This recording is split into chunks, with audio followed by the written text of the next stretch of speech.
Haleluya! Selamat pagi teman-teman, senang sekali bisa kembali bersama dalam program Pagi Bersama Tuhan. Hari yang baru selalu membawa kasih dan pengharapan yang baru juga dari Tuhan. Apapun situasimu hari ini, tetap kuat, tetap bersyukur, karena Tuhan selalu menyertai kita. Yuk siapkan hati untuk dikuatkan lewat firman Tuhan pagi ini.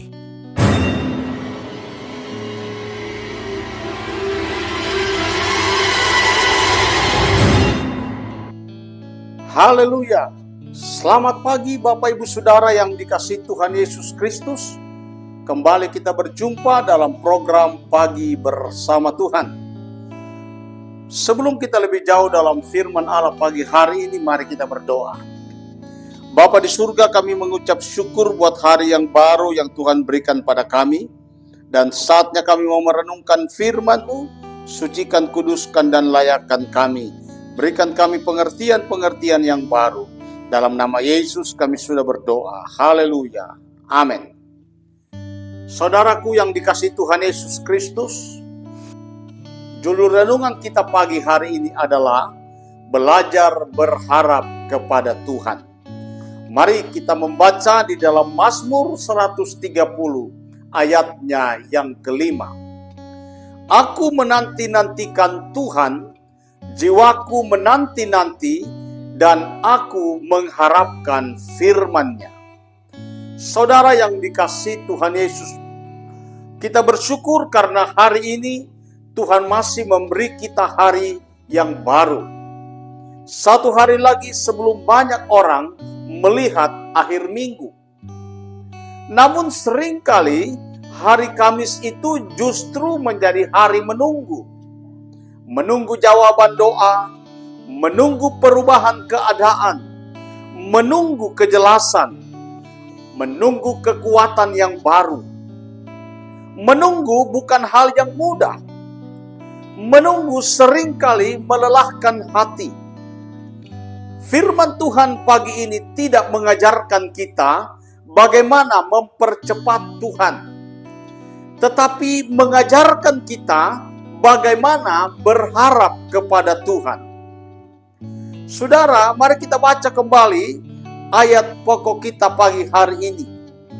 Mazmur 130 ayat 5. Aku menanti-nantikan Tuhan, jiwaku menanti-nanti, dan aku mengharapkan firman-Nya. Saudara yang dikasihi Tuhan, pemazmur tidak hanya berkata aku menunggu, tetapi dia berkata, jiwaku menanti-nanti. Apa artinya saudara? Penantian ini bukan sekedar keadaan. Penantian ini adalah sikap hati di hadapan Tuhan.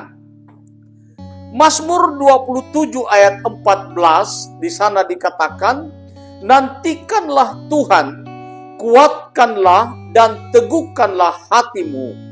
Ya, nantikanlah Tuhan. Menunggu Tuhan selalu berkaitan dengan penguatan hati. Tanpa pengharapan, penantian berubah menjadi keputusasaan. Bapak Ibu Saudara yang dikasihi Tuhan Yesus Kristus, Tuhan tidak pernah terlambat. Seringkali kita berkata, Tuhan terlambat. Seandainya Tuhan menjawab lebih cepat. Namun firman Tuhan berkata lain. Di dalam Pengkhotbah 3 ayat 1 dikatakan, untuk segala sesuatu ada masanya. Untuk apapun di bawah langit ada waktunya.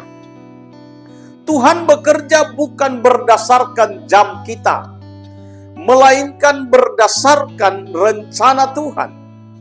Di dalam 2 Petrus 3 ayat 9, firman Tuhan berkata, Tuhan tidak lalai menepati janjinya, sekalipun ada orang yang menganggapnya lalai. Tetapi ia sabar terhadap kamu, karena ia menghendaki supaya jangan ada seorang pun yang binasa, melainkan supaya semua orang berbalik dan bertobat. Apa yang kita sebut tertunda, seringkali adalah kesabaran Tuhan yang sedang bekerja. Saudara, belajar berharap di tengah ketidakpastian. Harapan kepada Tuhan bukan berarti kita tahu semuanya. Harapan kepada Tuhan bukan berarti kita mengerti semuanya. Harapan berarti percaya meski belum melihat. Roma pasal 8 ayat 24-25. Sebab kita diselamatkan dalam pengharapan. Tetapi pengharapan yang dilihat bukan pengharapan lagi. Sebab bagaimana orang masih mengharapkan apa yang dilihatnya. Tetapi jika kita mengharapkan apa yang tidak kita lihat, kita menantikannya dengan tekun. Pengharapan selalu berjalan bersama dengan ketekunan. Ayat yang kita sudah hafal, Ibrani 11 ayat 1 berkata, iman adalah dasar dari segala sesuatu yang kita harapkan, dan bukti dari segala sesuatu yang tidak kita lihat. Iman menolong kita untuk tetap berdiri ketika hasil belum terlihat.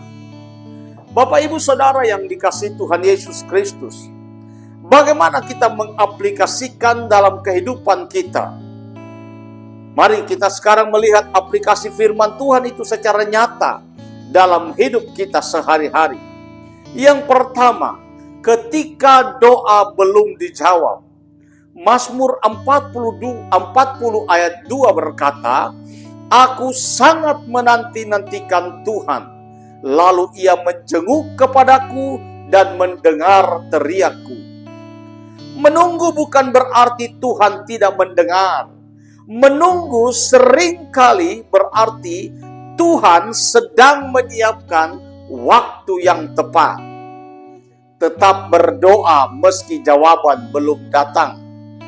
Jangan mengubah iman hanya karena keadaan belum berubah. Percaya pada bahwa Tuhan mendengar setiap doa kita.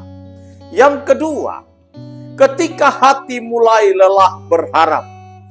Amsal 13 ayat 12 berkata, harapan yang tertunda menyakitkan hati, tetapi keinginan yang terpenuhi adalah pohon kehidupan. Firman Tuhan jujur, harapan yang tertunda memang menyakitkan, saudara. Namun Tuhan tidak meninggalkan kita sendiri dalam penantian itu. Yesaya 30 ayat 18 berkata, sebab itu Tuhan menanti-nanti saat Ia hendak menunjukkan kasih-Nya kepada kamu. Sebab itu Ia bangkit hendak menyayangi kamu. Sebab Tuhan adalah Allah yang adil. Berbahagialah semua orang yang menanti-nantikan Dia. Saudara, izinkan Tuhan menguatkan hati, bukan hanya mengubah situasi. Belajar berkata, Tuhan, aku percaya waktumu yang terbaik. Yang ketiga, ketika masa depan terasa tidak pasti. Yeremia 29 ayat 11 berkata, sebab aku ini mengetahui rancangan-rancangan apa yang ada padaku mengenai kamu. Demikianlah firman Tuhan, yaitu rancangan damai sejahtera dan bukan rancangan kecelakaan, untuk memberikan kepadamu hari depan yang penuh harapan. Saudaraku, masa depan kita aman karena ada di dalam rancangan Tuhan. Mulai hari dengan doa penyerahan. Jangan hidup dalam ketakutan akan hari esok. Peganglah janji Tuhan lebih kuat daripada rasa cemasmu. Saudara yang dikasihi Tuhan, menunggu memang tidak mudah, tetapi berharap kepada Tuhan tidak pernah sia-sia. Ratapan 3 ayat 31-33 firman Tuhan berkata, karena tidak untuk selama-lamanya Tuhan menolak, walaupun Ia mendatangkan kesusahan, Ia juga menyayangi menurut kebesaran kasih setianya. Karena tidak dengan rela hati ia menindas dan menyusahkan anak-anak manusia. Tuhan melihat air mata saudara. Tuhan menghitung setiap penantian kita. Tetap berharap dan tetap percaya pada janji Tuhan. Mari kita berdoa. Bapa di surga, ajar kami untuk berharap kepadamu. Di tengah penantian, kuatkan iman kami. Di tengah ketidakpastian, teguhkan hati kami. Kami percaya waktumu selalu yang terbaik. Hamba berdoa buat para pendengar di mana saja mereka berada. Tuhan berkati pekerjaan mereka. Berkati usaha mata pencaharian mereka. Berkati apapun yang mereka kerjakan yang berkenan kepada Tuhan. Dan biarlah belas kasihan Tuhan ada atas bangsa kami Indonesia. Dan mari Tuhan selalu memberikan kekuatan, mencukupkan segala kebutuhan hamba-hambamu, umat-umatmu yang berada di daerah-daerah yang sedang terdampak dengan bencana. Terima kasih banyak Bapa di surga. Kami mengucap syukur di dalam nama Tuhan Yesus Kristus. Haleluya. Amin. Bapak Ibu Saudara yang dikasihi Tuhan, kalau firman Tuhan pagi hari ini memberkatimu, jangan lupa bagikan juga kepada orang lain, agar mereka juga diberkati dan dilawat oleh Tuhan. Tetap semangat, Tuhan Yesus memberkati. Amin.